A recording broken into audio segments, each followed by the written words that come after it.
everybody. So I've been asked on a few occasions to do a review of my bike, the H2 SX SE. So I've had this since 29th of April, 28th of April. So I've had it about 4.5 months now. May, June, July, August, yeah. About 4.5 months, done about 4,500 miles on it. So there are lots of reviews which go over all the technical detail. As you already know, if you're interested in watching this, it is supercharged, coming just up to 200 horsepower. There are 3 different power modes: full, medium and low. I always leave mine on full. Now, some of the earlier reviews said that on full power the fueling is pretty poor at low speed in towns. Well, you can't change the power on the go, and I got this for the horsepower, let's be honest about it. That's what sort of seduced me into it. So I just leave it on full power all the time, and really there isn't a problem in town. It's just a case of selecting the right gear. You're going to be in first or second. If you're in anything up to 30 miles an hour, just let it tick over in second. No problem with the fueling at all. Other things that people have picked up is the cruise control. Works really well. Now, if you switch off cruise control, you do get a jolt. So the way around that is simply to give it a touch of front brake or pull the clutch in just to bring it off. What I really like about the cruise control is if I want to accelerate, I can do that and then just ease off on the throttle and it'll go back down to what it was set to previously. Okay, braking. Front brake is absolutely solid. Stonking front brakes. Steel hoses help, of course, and some really strong calipers on there. Back brake, very weak actually, so that'd probably be my only criticism of it.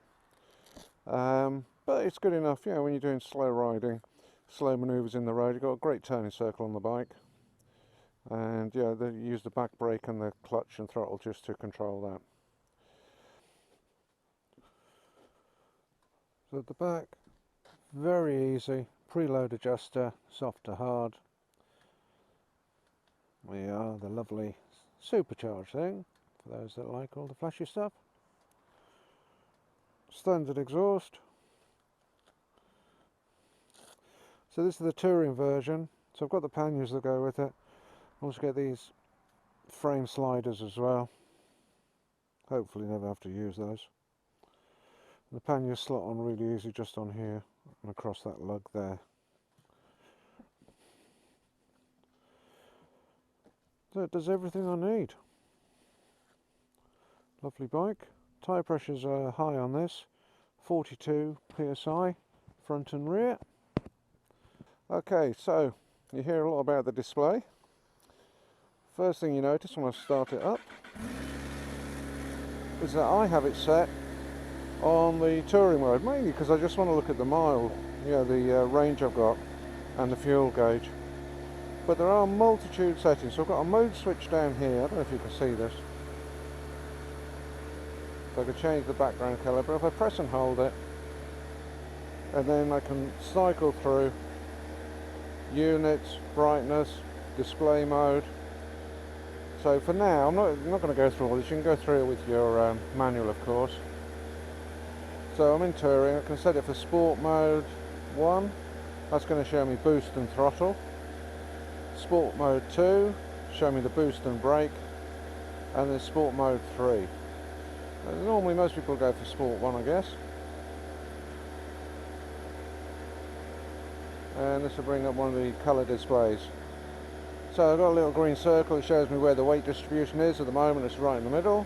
Under heavy braking, that little green disc, if you can see that, will shift forward, showing the weight going forward, and under acceleration obviously goes towards the back. You see I've done 4,700 miles. This does not tell me the range I've got left.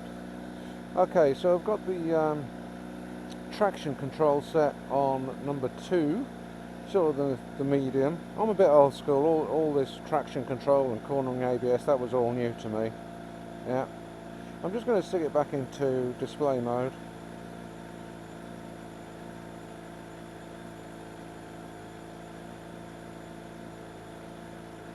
So for touring,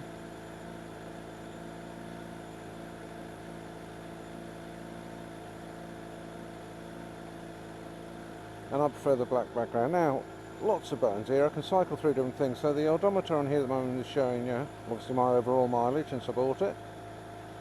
Cycle through, I've got trip A, trip B, which I can set. An indication of lean angle, so there's that green bar. So obviously on the side stand it's leant over to the left at the moment. Yeah, that green bar will move as I go along. And then the maximum lean. So my maximum lean at the moment to the left is 36 and to the right is 39. And all these things I can reset, you know, which I've done a few times. Most people will find they lean more to the right simply because all the blooming roundabouts were gone. Okay, and just put it back to the overall odometer. So we've got ambient temperature and engine temperature there. So 12 degrees today, nice and sunny. So it should be out for a nice ride. Now this bike has bags of torque. You can actually, yeah, I'll be surprised, I'm not going to try it, but you could probably pull away in bloody 6th gear on this, so much torque. One of the other things you can do is set the shift gear indicator. So at the moment I've got it set for 8,000 revs. Yeah, just for normal road use, that's fine. So I'll get to 8,000, just get a flashing orange light to say, hey, time to change up.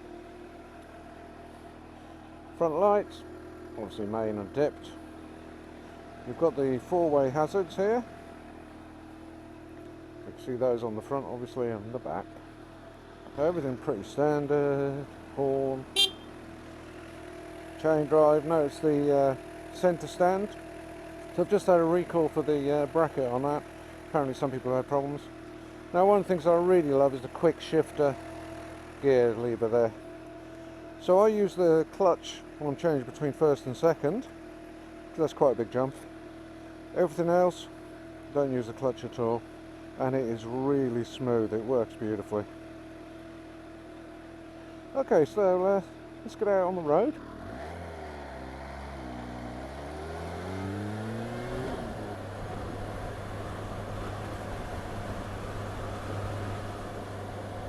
The tom-tom I've got there, I've just mounted it on a fork stem. Works really well.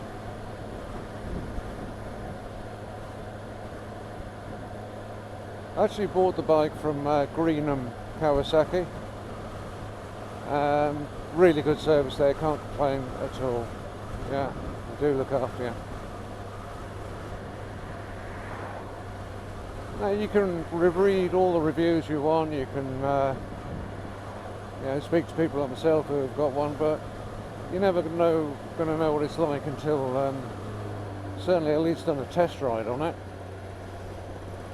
Personally, I would never buy a bike or a car or anything else without having test ridden it first. I know some people will, but yeah, very brave of them, I think. Okay, just put the visor down so you can hear me a bit better. So let's go just on a little tight bendy section here.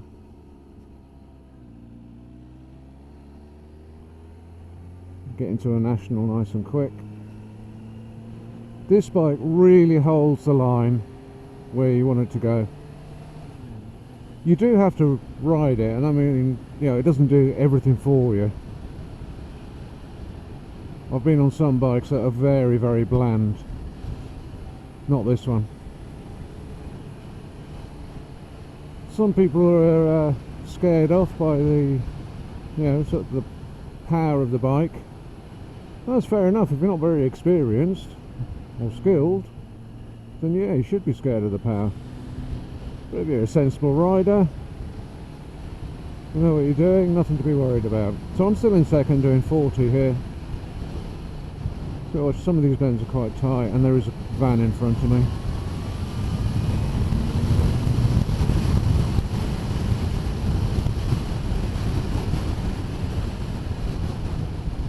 So here we go, to change now, just completely close the throttle, tap it down, no need for the clutch.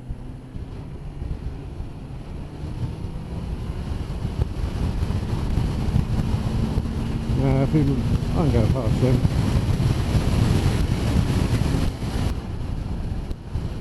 So I'm going to jump onto the A34 for a little bit, just give you an idea of the acceleration.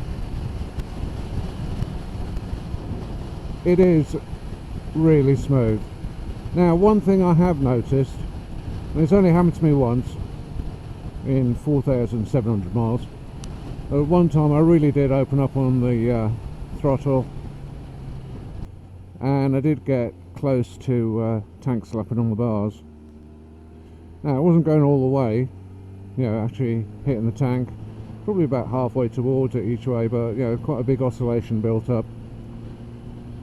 A little bit worrying, but just rolled off the accelerator until it started behaving again. So maybe a steering damper would help. But then again, that's more problem on, you know, for the track. Who knows? Normal riding, it's not a problem.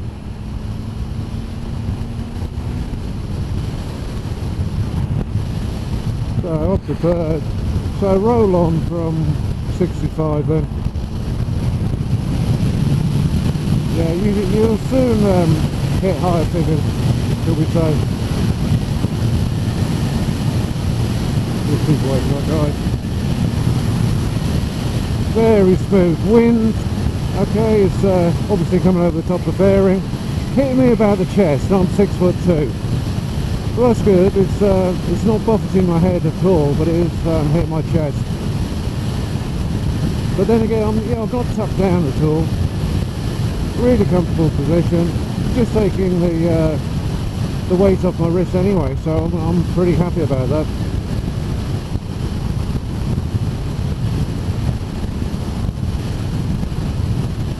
Yeah, this A road, it's a little bit dull.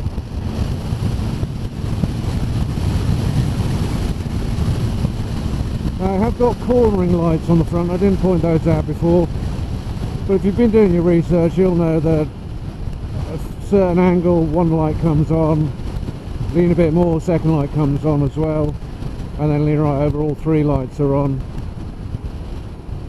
So when I was first looking at it and sort of, yeah, time of around, the sun was going down, just starting to get a bit dark. Actually didn't do me any good at all. I was actually having to look down, make a concerted effort to see where they were lighting up, and I thought they were a bit gimmicky. But actually there's a couple of advantages. When it is properly dark, yes, they do light up the road nicely. Yeah, quite surprising, on that cornering, just where you want it, a bit of extra light.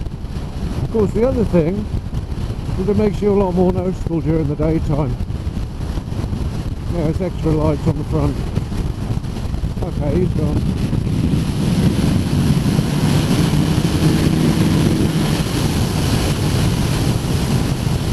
Spike does feel absolutely planted on the road.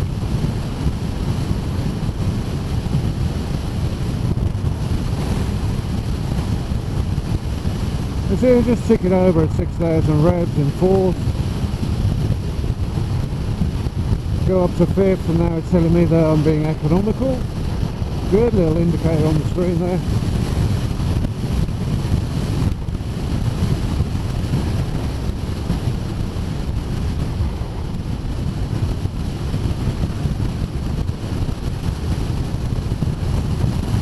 Let's stick into sixth. Still got good pickup. Yeah.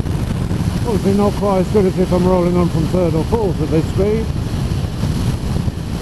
But still good roll on acceleration. Mirrors, really good. Yeah. Don't need to tuck my elbows in to see behind. Sometimes a little bit on the right, let's not exaggerate, but no, it makes very little difference.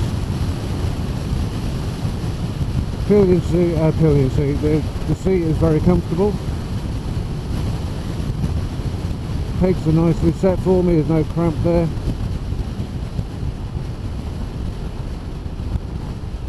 Well, I'm going to come off this one, maybe I should have come off the other one before, but this is fine. Just using the clutch out of habit there. I just feel so confident turning this thing.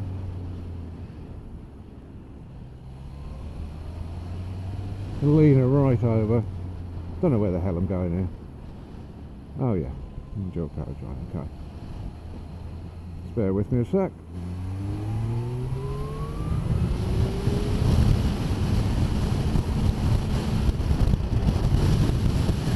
Okay.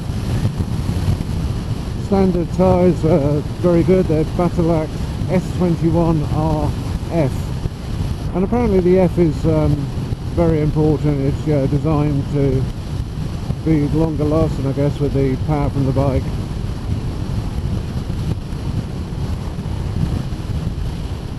So I did have a puncture on the rear and I changed the tyre out, and the place I went to had an S21R, not the F, and when I went to greet them they said, oh, you got the wrong tyre on. It's fine for me on these roads. I had no problem with it at all. The grip is really good. I haven't been out in much wet weather yet. In fact, little or nothing. That's simply because of the good summer we've had. I can't say what they're going to be like in the wet.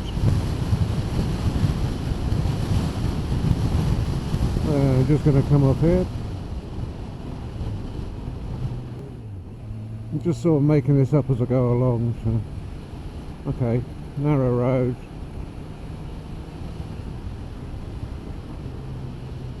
I know the general area I'm in. I don't know this road, but that's probably a good test.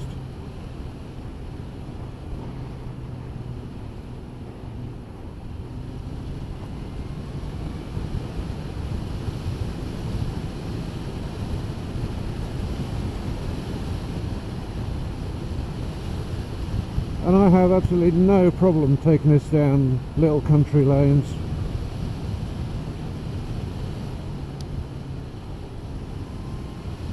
I'll tell you one thing, this bike is a far better performer than I am a rider. And I've been riding 40 years, I'm an advanced rider.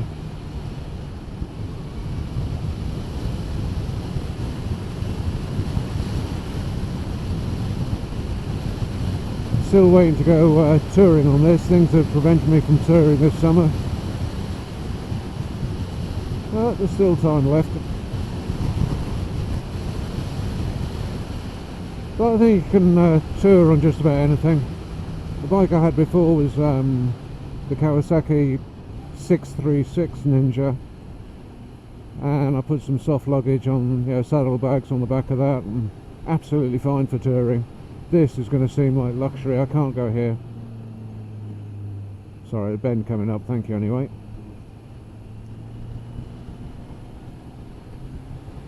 Okay, now I can go. Thank you.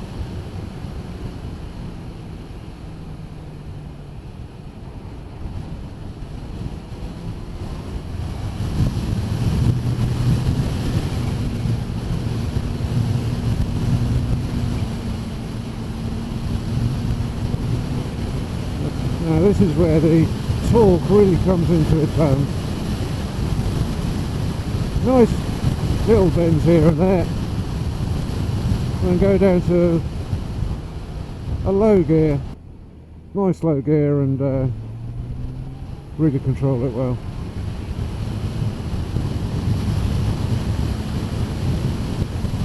And I've got that, real oomph when I come out of the bend as well. A lot of gravel here, doesn't give me any concern at all. Like I say, I leave the traction control on too. I leave the power on full. And that way I always know how my bike's going to behave. I'll certainly change it down to medium power when I get into a situation where I want to accelerate hard away, maybe to get out of trouble, maybe just because I want to accelerate hard. And it's going to respond differently, obviously. So I'd rather just get the maximum out of the bike, get used to it, ease off if I need to, but at least know how it's going to behave, be consistent. That's me. Some people I know will put it down to low power or medium power when the going gets wet or rough, and traction control at 3, which I think is the most intrusive apparently. Now it really didn't take me very long to get used to the bike. So I did the test ride and I was happy with it. I'm not going to say I was 100% sure that, I fell in love with the bike, absolutely. A little bit uncomfortable in the saddle at first, so you do have to ride it for a while. They gave me an hour. I used the full hour to do the test ride. But like any bike, it's you know, settling into it, finding your position, getting used to how it behaves. You can't do that in an hour.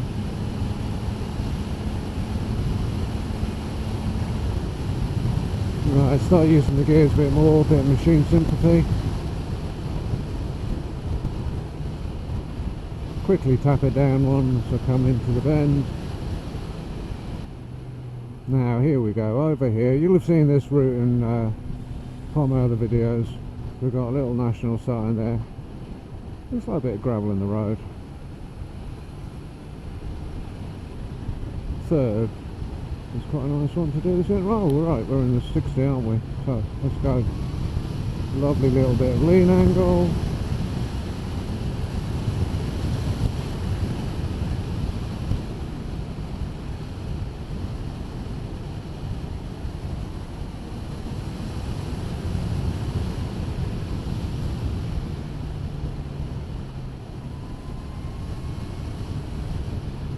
It's just in slow, out fast, point and squirt, no need for any brakes through this.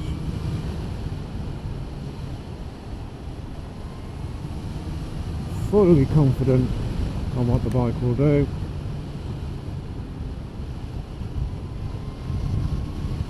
And we'll squirt out of this one, got a long straight.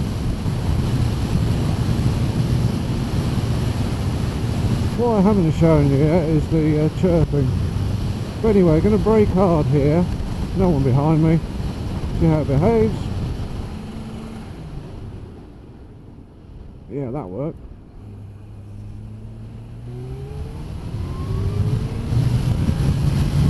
And you may hear chirping from the engine there on the other microphone. I'll find out when I go back later. It's just the blades of the supercharger that make that nice little chirping sound. Oh, I did hear it there, yeah. So I think we'll put out second, third, fourth, fifth.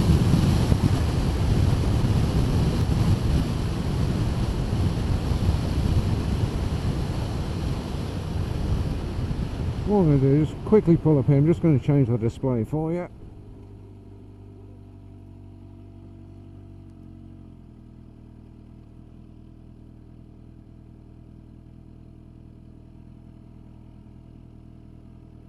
Display mode on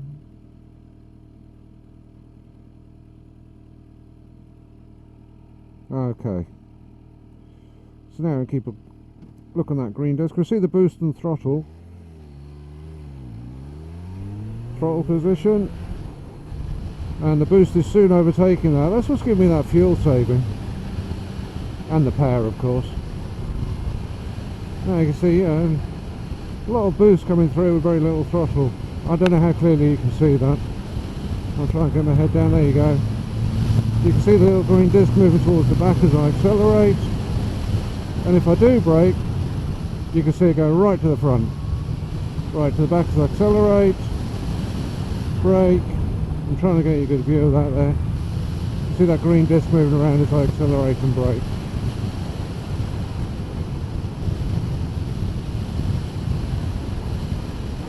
Right, some other nice bends coming up. Now, slow riding. Okay, so just going to line myself up for the turn. Second, first. Okay, just control. This is just on the back brake, throttle and clutch. Hold it nice and steady. Well away from that car, and off I go. So, because I don't need to put my feet down, I get a nice smooth pull away.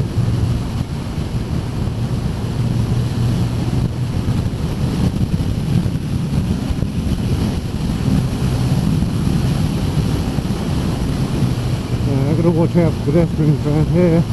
Bit of a viewpoint up ahead. See the sign for pedestrians up there. Won't show up on the camera very well yet, but you'll see it about now. And horses, and parking, and ramblers, and cyclists, and God knows what else. Nice view, eh?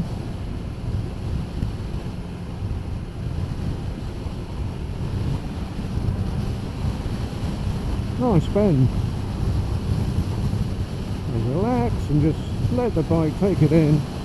A bit of nice counter steering just to get it over.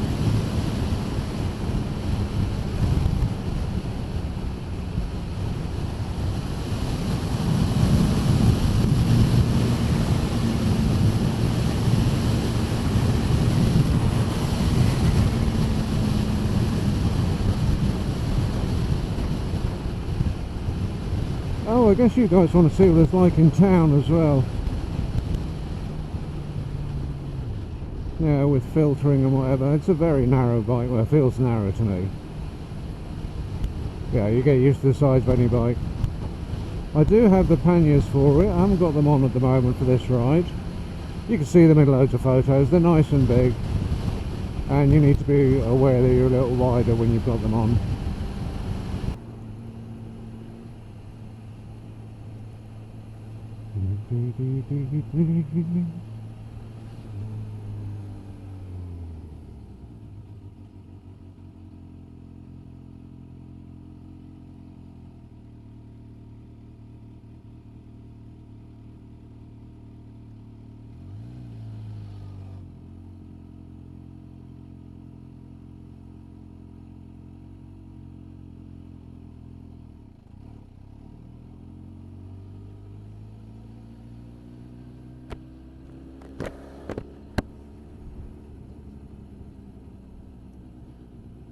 Well, I think you've seen how well it behaves at slow speed. So using the back brake, you'll see the green disc isn't moving around much. Unlike if I use the front disc, then start putting the weight forward, which means it's not obviously so easy to steer at slow speed if I do that.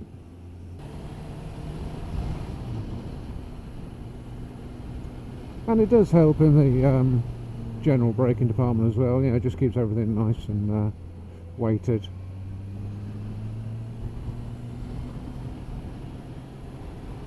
What else do you want a back brake for, I suppose?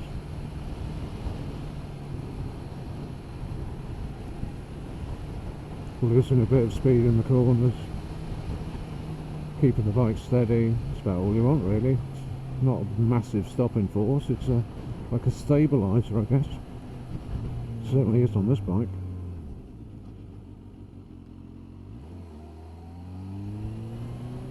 Right. Fuel and coffee time, I think. Oh, I haven't got my clock now. Oh yeah, my clock's in the bottom right on this display. 11:46.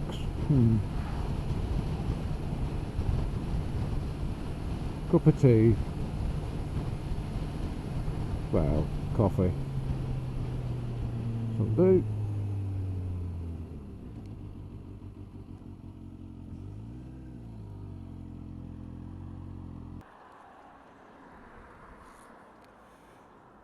Right, the bike weighs about 250 kilograms, is it? I'll have to look that up. I'll put it on as a subtitle later, maybe. But once you're on the move, you don't feel that weight at all.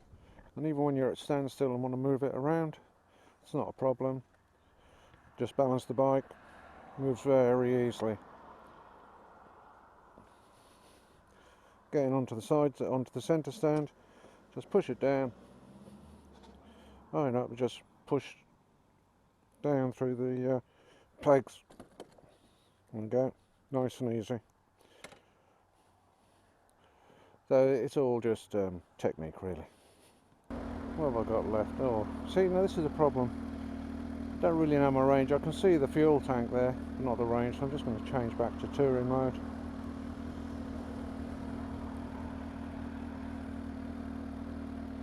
So you can adjust the level of brightness on the display mode, which I'm going to change now to touring and black. Shift lamp is on, so that's the little orange light that will come on telling me to change.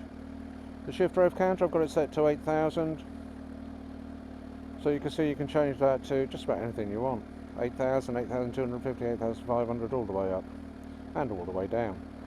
So when I was running the bike in, it recommended for the first 600 miles you don't go over 4,000 revs. So that was quite simple, set it to 4,000 and just changed up when it flashed at me. Then from 600 to 1,000 miles it says don't go above 8,000, which is what I set it to, and I've left it there. Actually, I think I'm going to change that now. I'm going to put it on to 10,000 now. Shouldn't need any more than that.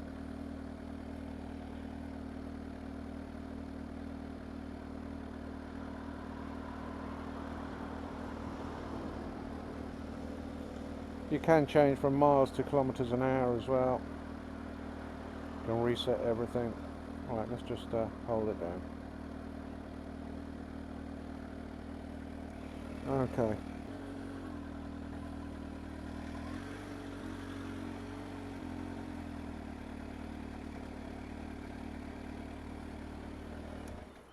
Now, I did invest in one of these little tank bags because I do a bit of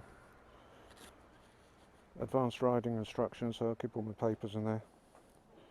But what I like is that this comes off very easily. Very good mounting system on these GVs. Just get used to it.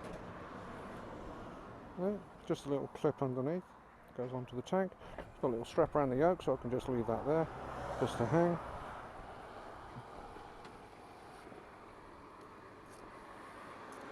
A 12-volt supply. I'm using that to just power my TomTom at the moment. Again, it's a useful addition, having the 12 volts there. There we go, that's on there. Jivvy bag will just slot back on now. There you go. Nice and easy. And go and pay the man. So, 19 litre tank, I think. My range average is about 185 miles the way I ride. That's a mix of all sorts of roads. Oh, just one thing while I think on. To adjust the chain, you need a special tool. I don't know if you can see it. Just to go around a sprocket on the hub there. And the special tool you're not provided with. The manual says to adjust the chain, take it to your dealer, basically, which is naff. So little maintenance you can do on your bikes these days. Ridiculous.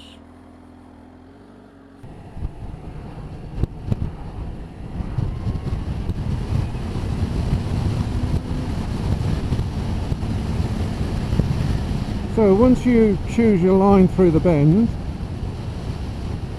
this will just stick with it. It'll do exactly what you tell it to do.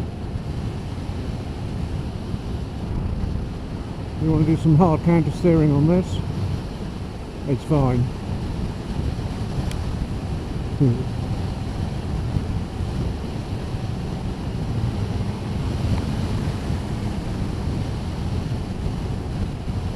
Yeah, I think some people do reviews, they're just looking for the negative stuff.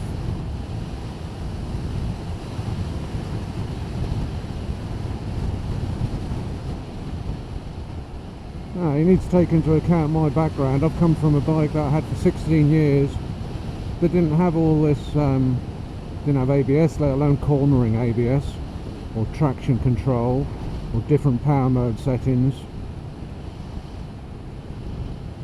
or quick shifters.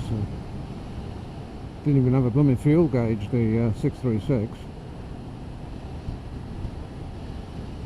So I'm probably going to fall more in love with those things than people who've got more experience of them, but I think they're, you know, quite incredible.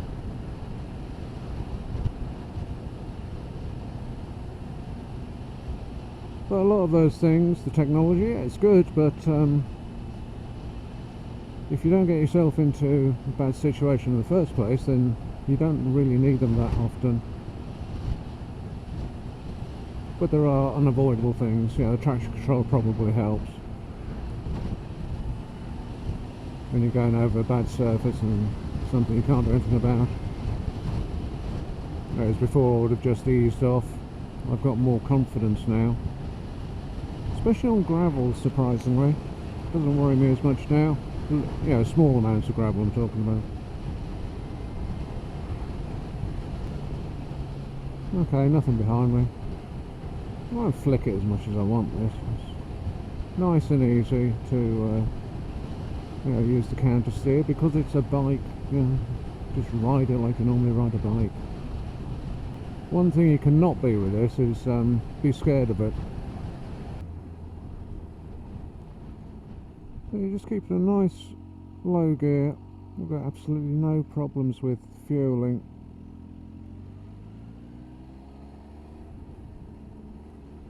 Very smooth. So like I say, I personally use the clutch from first to second, and second to first of course. Apart from that I don't use it. Yeah, second to third.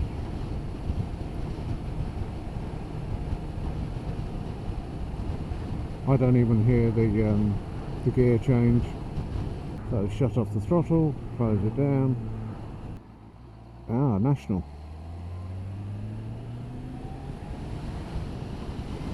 Oh, narrow road.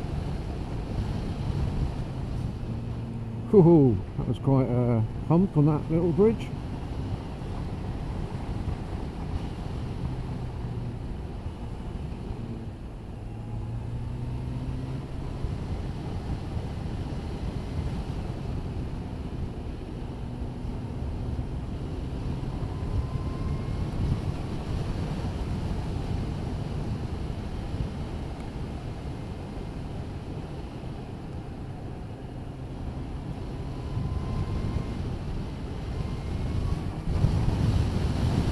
Now this is a pretty bumpy surface I'm on.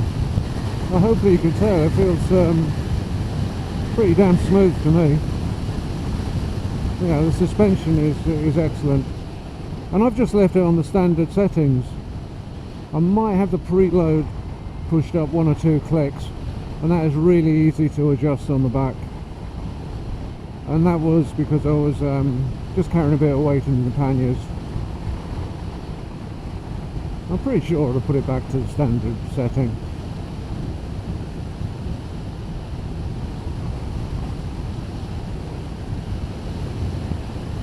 I tend not to change the settings on the bike for everyday riding. I say leave them with the factory defaults, because I'm going over all types of road. So a little point setting it up for hard fast riding on A roads and motorways, and then coming off and going on country roads. I'm not going to stop and change my suspension, so I just leave it for all round setup. And again, by not changing stuff, I know how my bike's going to react. Now, I take it on a track, different game altogether, and I will be doing that at some point. Because this bike, Sports Tourer, definitely on the sporty side, is just crying out to go on the track. Now, there's a little bit of gravel here, and I'm quite happy to go over here, and if I need to I can swing it back over a little bit of gravel, that's fine.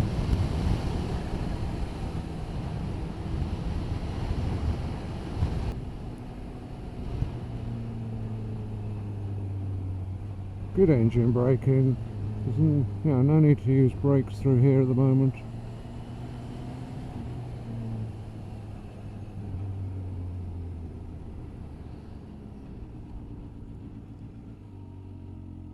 But it's a big 4-cylinder, bags of torque, so the engine braking is going to be good. Not quite as good as a big twin would be. The last sports tourer I had was the Ducati ST2. And that had loads of engine braking. 2 big cylinders on it. Coming up to the National.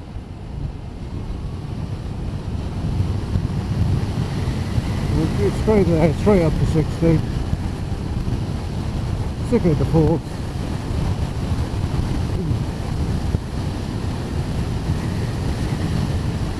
Line myself up to the bends.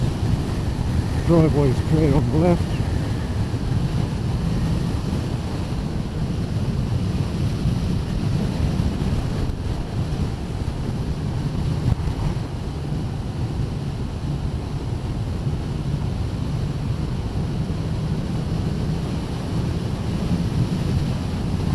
And gotta watch out for pedestrians here, cyclists and horses.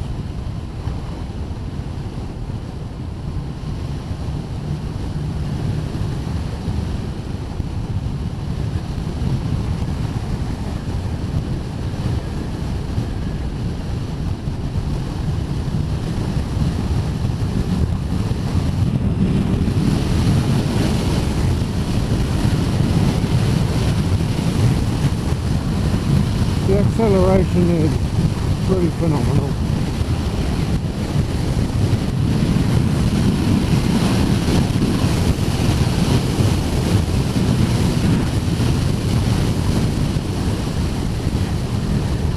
And the brakes, combined front and rear, I mean just front on its own is great. Just using the rear to keep the weight balanced.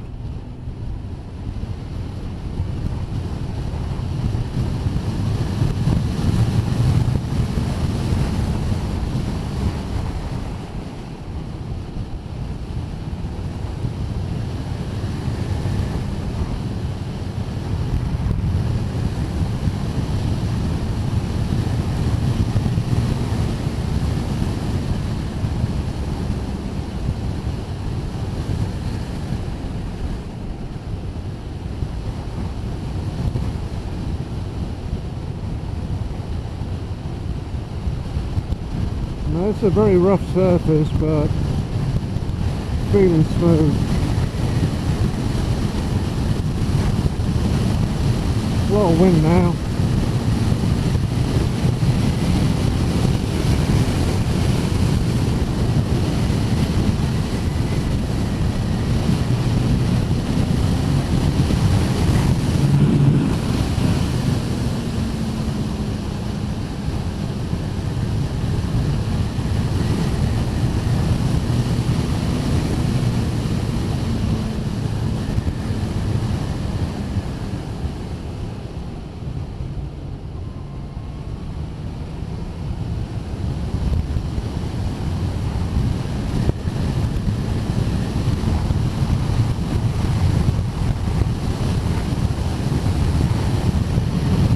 Just up into fifth now.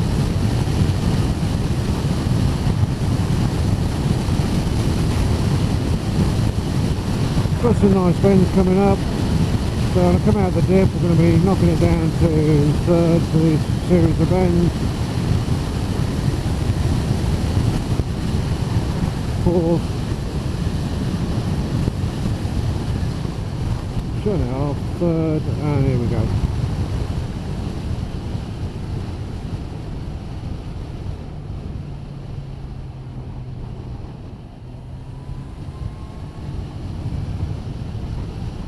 Just take it nice and smoothly through here.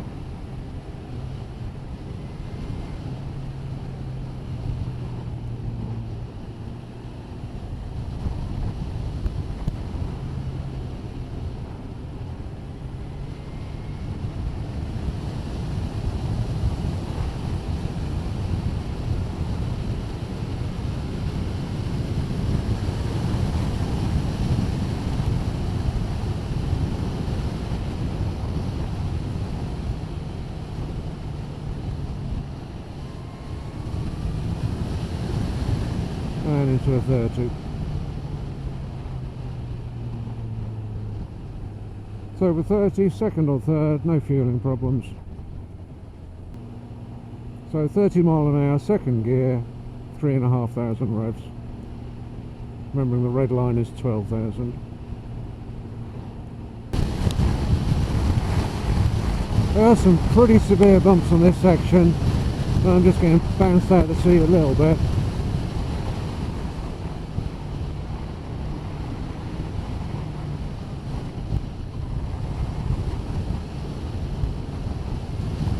Doesn't actually worry me at all, but just a really bad road.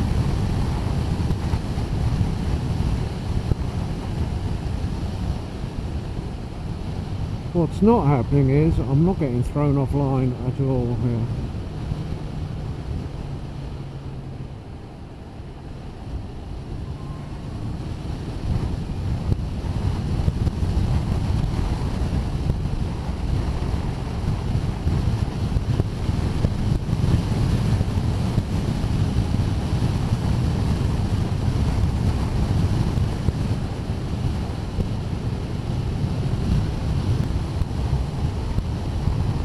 Fifth gear here, it feels like I'm just floating.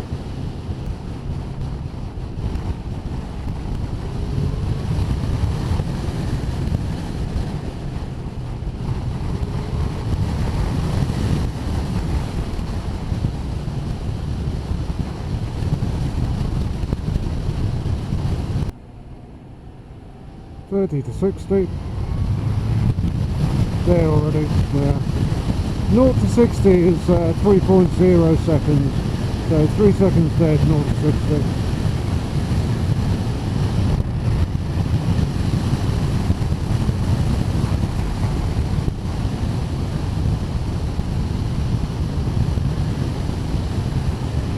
What I'm getting on this is about, well, I've seen 56 miles per gallon, but certainly mid to high 40s overall.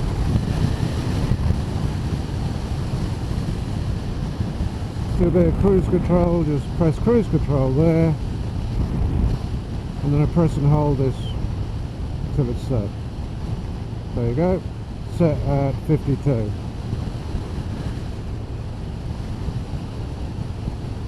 And to take it off, if I just press that now, I'll get a big boom, clunk and jerk forward. But just touch the front brake nice and smoothly and it's off. I'll switch it off there again. But the first time I did it, I was on the motorway and I just used the switch here to turn off the cruise control, and my god, bonk, big bang. So a little left turn coming up where I'll be going from very low speed, 10-20 miles an hour, into a national. Just here. Second gear. There we go. And off we go.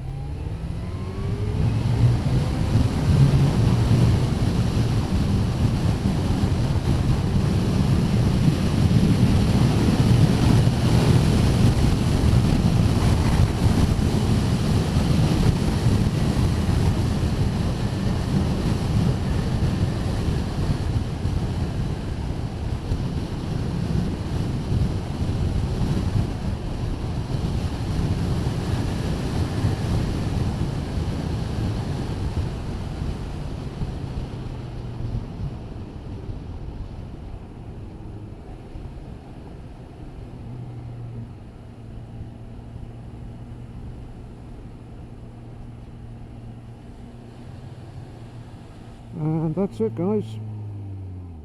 Like I say, very easy bike to manage. It's quite heavy until you get it in the right position there, and then very easy to move.